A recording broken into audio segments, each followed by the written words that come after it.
Good evening everyone and welcome. My name is Andrew Gregory, I'm the college chaplain here, and it's my great pleasure to welcome you to the college this evening. It's my pleasure to welcome you here for this lecture and discussion tonight, organised by the Oxford Interfaith Forum and planned by Dr. Thea Gulamari, who's done all the work behind the scenes to bring us here tonight. Welcome to those who are here in the room at UNIV, and welcome to those who may be joining us online as well. I'm looking forward to hearing both from the panellists and from Professor Lisa Miller, whom I'm pleased to introduce to you this evening. Lisa is, as many of you will know, Professor of Psychology and Education at Teachers College, Columbia University, New York. She's the founder of the Spirituality, Mind-Body Institute and a Fellow of the American Psychological Association and Editor-in-Chief of the APA journal Spirituality in Clinical Practice. In addition to her academic work published in more than 100 peer-reviewed journal articles, Lisa has edited the Oxford Handbook of Psychology and Spirituality and written for wider audiences too. Her book, The Spiritual Child, was a New York Times bestseller, and if you're used to English academic metrics, that's impact on a serious scale. And copies of her most recent book, The Awakened Brain, are available tonight, and I understand that Professor Miller will be drawing tonight on some of the research that is summarised in that, and also her work elsewhere. So please join me in welcoming Professor Miller.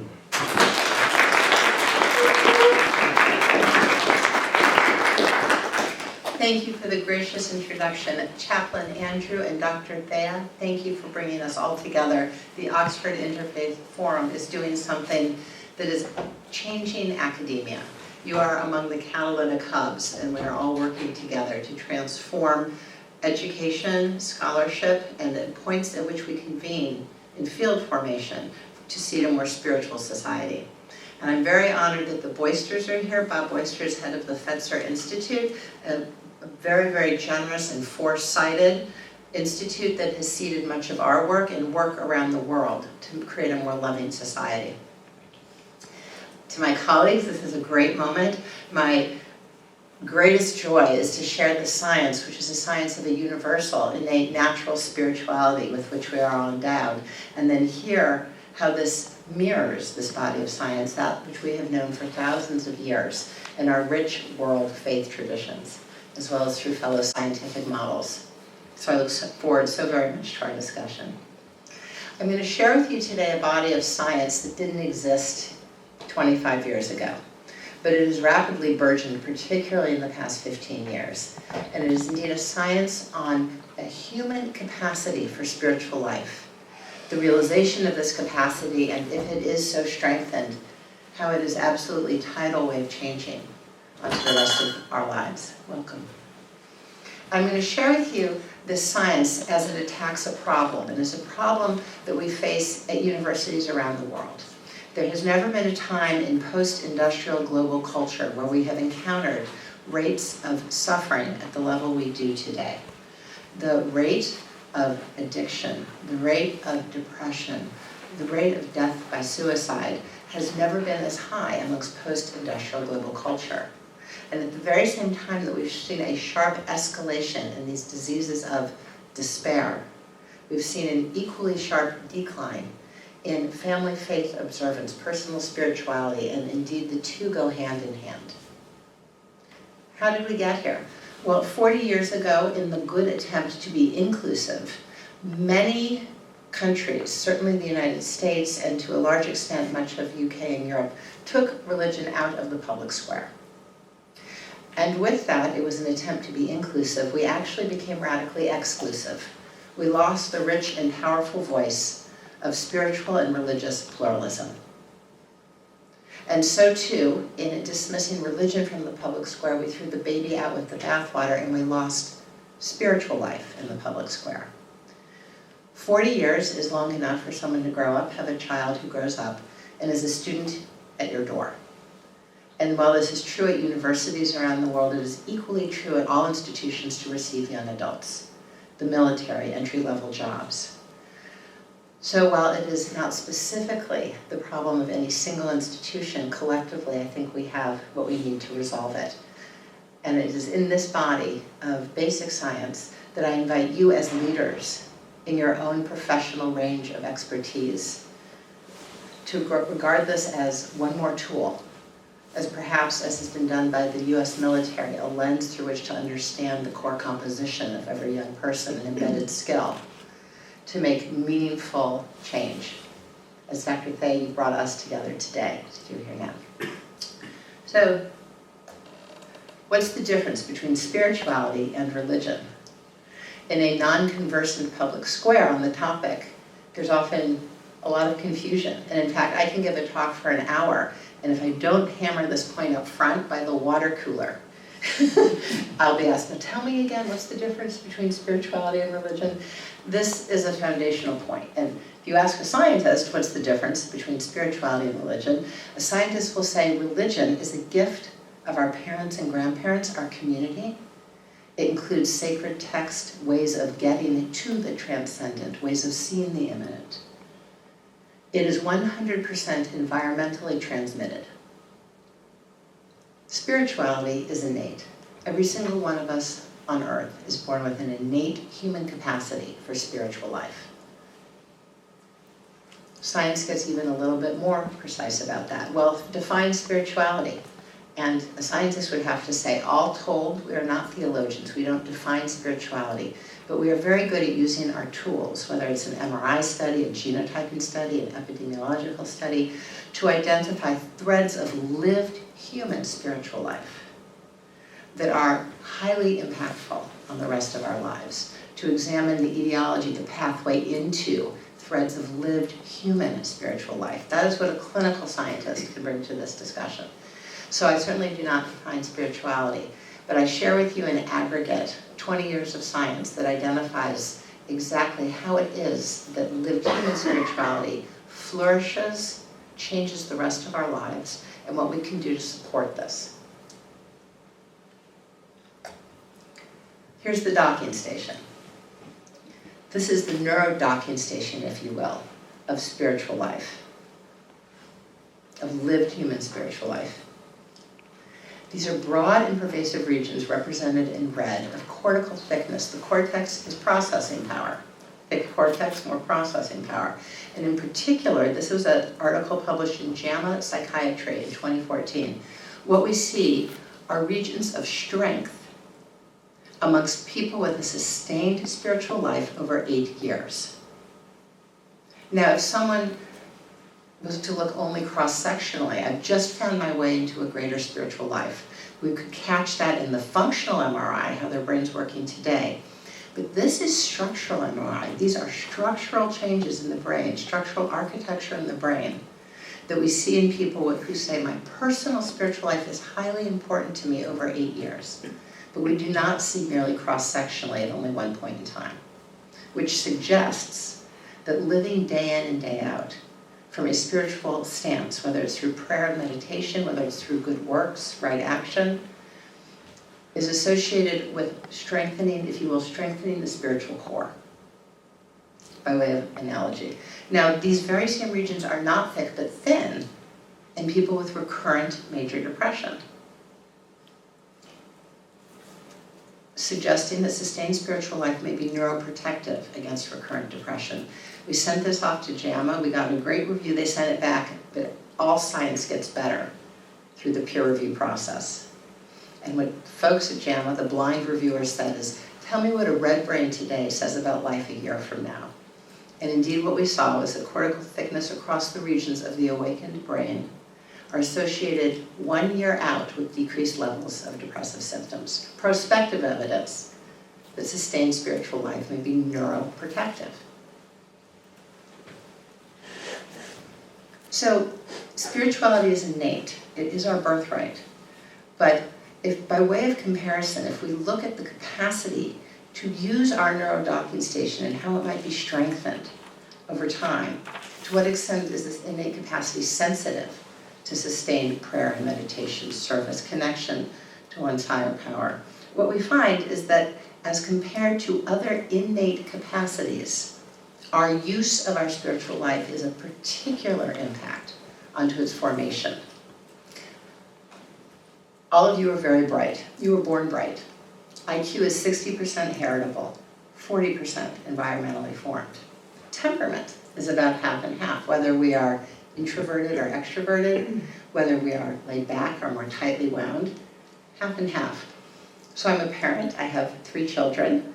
When they were very young at one point, 20 years ago, when the middle child, who has asked me to call her the center child was a little baby, she slept through the night at 18 months, which meant that for a year and a half, 4 times a night, she was uncomfortable. I'd get up, walk across the house, and soothe the baby environment. So she's now 20.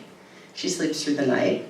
She has allowed me to share she can be anxious, half environmentally formed, half innate. The capacity through which we experience spiritual life is indeed our birthright. It is 1/3 innate. We're all born with this neurodocking station, but 2/3 environmentally formed means that our community, our pastor, priest, imam, rabbi, parents, grandparents, the 10,000 exchanges by the school locker, all weigh in to shape and form the spiritual core. And again, this is true across all of our beautiful world faith traditions, whether I'm Hindu, Muslim, Catholic, Christian, Jewish, Jain, whatever I may be, however it is that I access the transcendent and see the immanent. Now, to be a little bit more specific, amongst the rich work done in spirituality, the neurodocking station that you've seen and the science I'm going to share with you really highlights 2 dimensions, closely related dimensions, which are particularly impactful. And the 2 dimensions of lived human spirituality are a direct relationship to the transcendent, whether I say, I turn to God for guidance in times of difficulty, or nature is a sacred home, I feel one with all existence. A direct, personal, transcendent relationship, and that I might then feel that presence in my love for brothers and sisters. Both are forms of relational spirituality. And what is particularly remarkable is they share the same neurodocking station.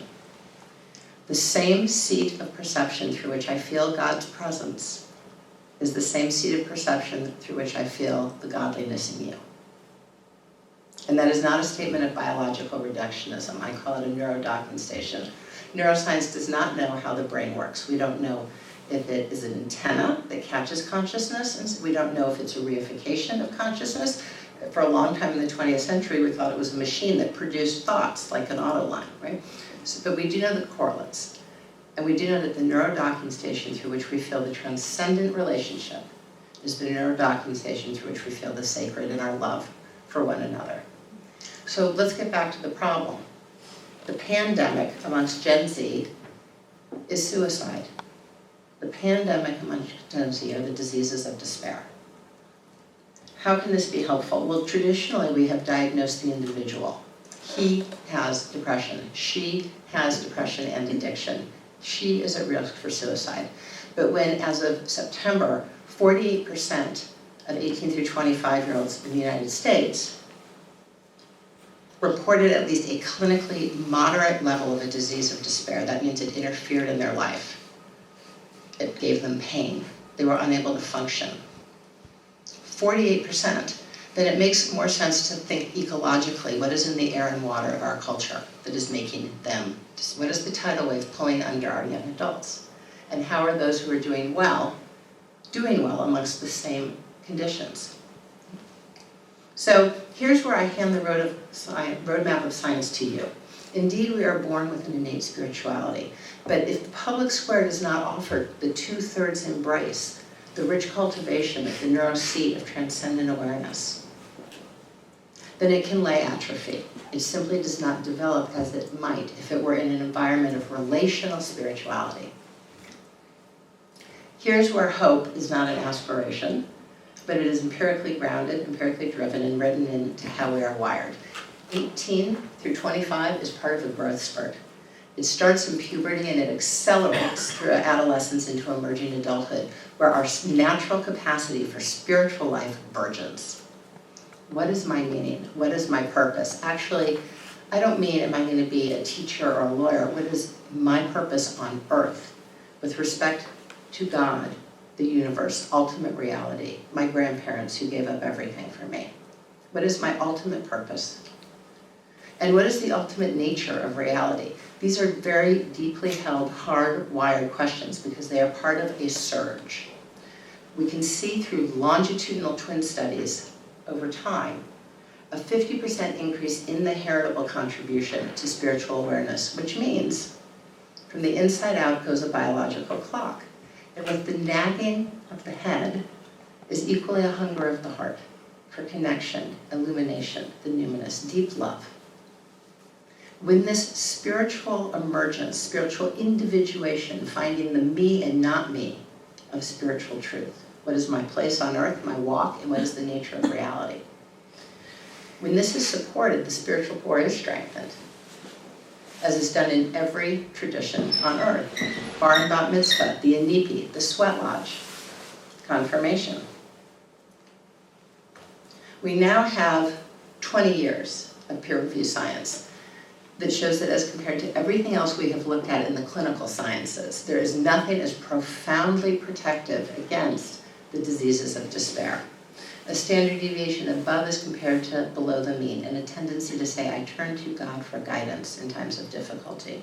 My family is sacred.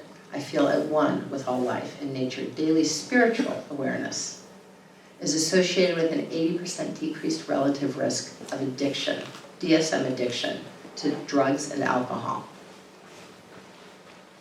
Told the other way, lack of support for the spiritual core puts us at quite greater risk. Far less likely to take risk jumping out the second-story window, driving 90 miles an hour.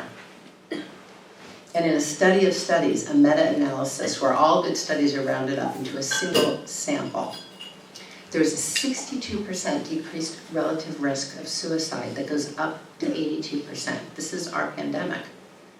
A 4/5 decreased relative risk of completed suicide when spiritual life is shared. Shared in fellowship, shared in a classroom, shared in the minyan, the sangha. At Columbia we call it a journey group. In whatever way or form, we see each other as souls on earth. We know each other as children of God. We feel each other as beings of infinite worth. Again, told through the embrace of whatever our tradition may be. It strengthens the neurodocking station. When we speak to one another as spiritual beings, it strengthens our ability to be in relationship to our higher power. This is how we're built. And when things are particularly challenging, as in times of COVID for many young people, we are actually not made less, we are made more. This is a sample of over 3,000 vets, all of whom meet criteria at this moment for PTSD. They've all been in war. As you go out the x-axis, you see more and more and more struggle, higher levels of symptoms of trauma.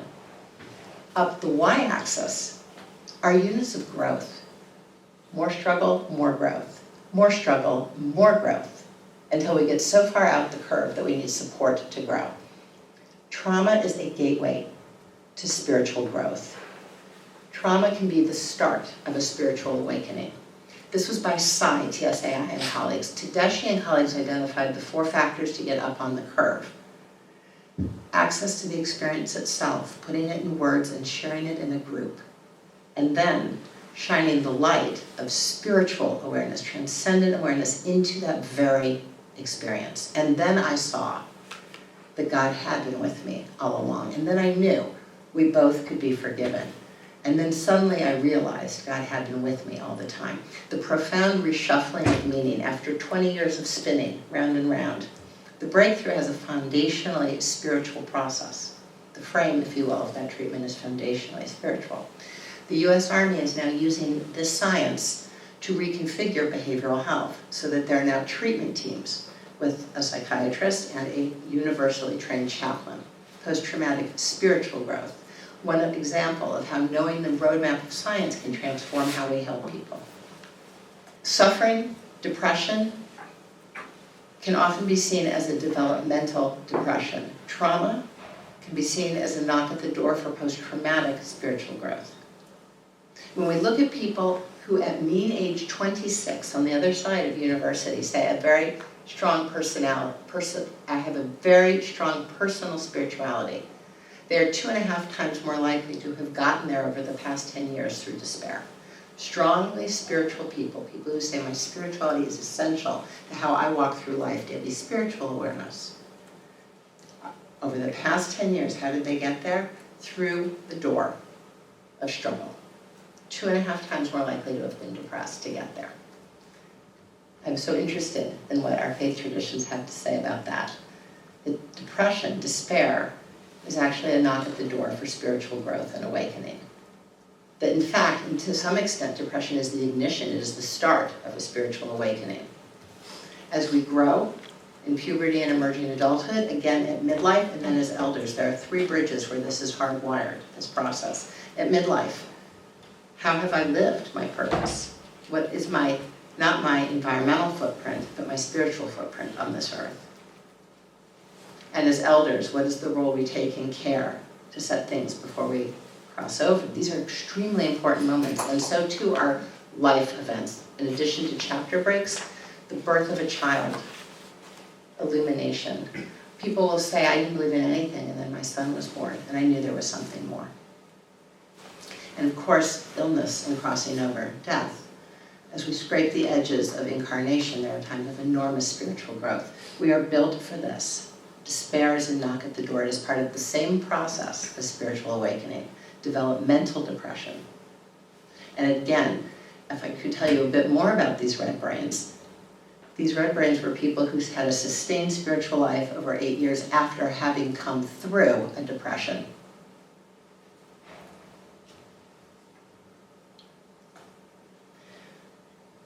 What is the shift in this perspective, a spiritual perspective? If we look at the difference between what I call in this book achieving awareness and awakened awareness. Achieving awareness is in the tidal wave.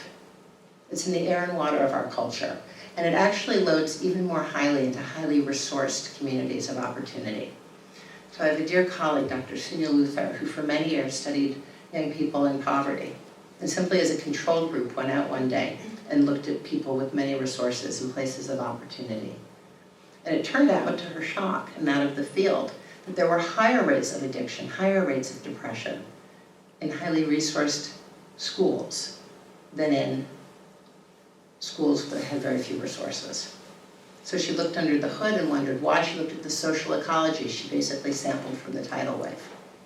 And what she found was in highly resourced communities surrounding young people, there was a narrative. She said, come here. She'd go to their lunchroom, sit down. Can you all tell me, all here at lunch, who's really popular here? What is valued in the worth of a person? Everyone knew who was very popular, those girls, that boy. She came back, usually 2 weeks later, same lunch table, new kids. Can you tell me just whatever it is that you know about that group of girls? And they would say, oh, well, that group of girls, and they'd give her the lowdown. And that boy over there, same boy. Fresh kids would give her the behavioral correlates, the actual behavioral correlates of popularity. So what might you imagine was the #1 predictor of popularity in girls? It was weight. And the #2 predictor was mean girls, for interpersonal aggression to instantiate rank. This is life in the tidal wave. Beautiful souls on earth acculturated in a tidal wave. And for boys, beautiful souls, everyone thinks, was it sports? No, it was substance use. And the #2 predictor of popularity in boys in highly resourced communities was not intimacy, but conquest of girls. So this is a really tough way to grow up. It is a place where you might say, derived from a public square minus a spiritual core. Because a public square minus a spiritual core is radically transactional. And those are transactional ways of understanding one another, inculcated in the air and water, the culture of a high school. And the opposite of that, of course, is a public square based on love, relational spirituality, a public square that is transformational, where even if we're doing business together side by side while we do it, you're still a soul on earth. And we still have something to share and show each other. I vow. So how does that play out? Well, achieving awareness is one way of thinking. What can you do for me? What can I do for you? What are my goals? How am I going to get them? What's my strategy? But as we just saw in COVID, we do not actually have that much control over the universe. It came into a bit more resolution. We maybe, 3%, 10% control. Life is dynamic. And they know this very well in the military. So when achieving awareness breaks down, or when it starts to feel quite empty, the very same person can make a choice and shift into awakened awareness. Awakened awareness, rather than what am I going to get, what do I want, how am I going to get it? Awakened awareness asks a different question of life. We shift the conversation to what is life showing me now? What is God asking of me now? What is the universe revealing to me now? It is an open system, a dialogue with life. And so whereas in achieving awareness, what you get is one less for me, zero-sum game, in awakened awareness, what you get is kerosene on the fire for all of us. It is not narrow, it is not linear, it is infinite. And everything I want, my hopes and dreams that I want, I gotta get it, that's based on information from today backwards, historically. But the gift in awakened awareness, the spiritual inspiration that is in us, through us, and among us, the guidance of a spiritual awakened brain, is that we're going somewhere that we don't even know yet.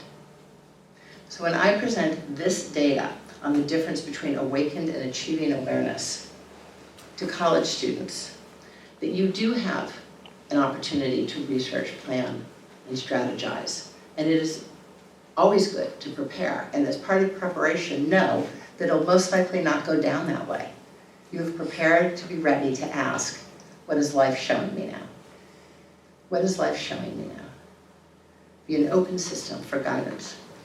This way of being moves from one in which we are narrowly a point, I'll say to my Columbia students, to a wave. That we are meticulously and wonderfully and magnificently diverse at different GPS coordinates, and we are part of one family of life, emanations of sacred consciousness, white caps on one ocean. We are unique and we're part of the oneness, the sacred oneness. And when we can toggle between achieving and awakened awareness, our brain builds highways, myelinates tracks between regions of the brain, if you will, organic epistemologies. At our inner table of knowing, we have the intuitive and the mystic and the skeptic and the empiricist and the logician in tandem. And when they work together, we have an augmented capacity for innovation in our work, but more importantly, creativity in our lives. We are built this way. The other thing is that when times are tough, we have developed a spiritual response to suffering. Why did this happen to me? An intuition comes, a mystical experience comes, a synchronicity comes. And we even start to give off and use our brain in such a way as to give off a different wavelength, high amplitude alpha. High amplitude alpha is a wavelength that goes hand in hand with recovery from depression through strengthening our spiritual life. High amplitude alpha is the wavelength given off the head of a meditating monk. And high amplitude alpha is the very same wavelength that goes by another name in another field, Schumann's resonance, which is the vibration of Earth from the crust up 1 mile, the kingdom, Eden, all the way around the Earth. High amplitude alpha is the constituent wavelength of Schumann's resonance. So the felt return of the spiritually engaged brain, vibrating with alpha, is a wavelength that mirrors all of creation. So if you ask a scientist, what is Eden? Eden is the choice to join in at the level of reality that is sacred, where everyone else lives. Thank you for coming. I'm so grateful to share this with you. It's a joy and an honor, and I can't wait to hear how my colleagues of such depth and wisdom across traditions and fields might resonate with this science in your own leadership and contribution. Thank you.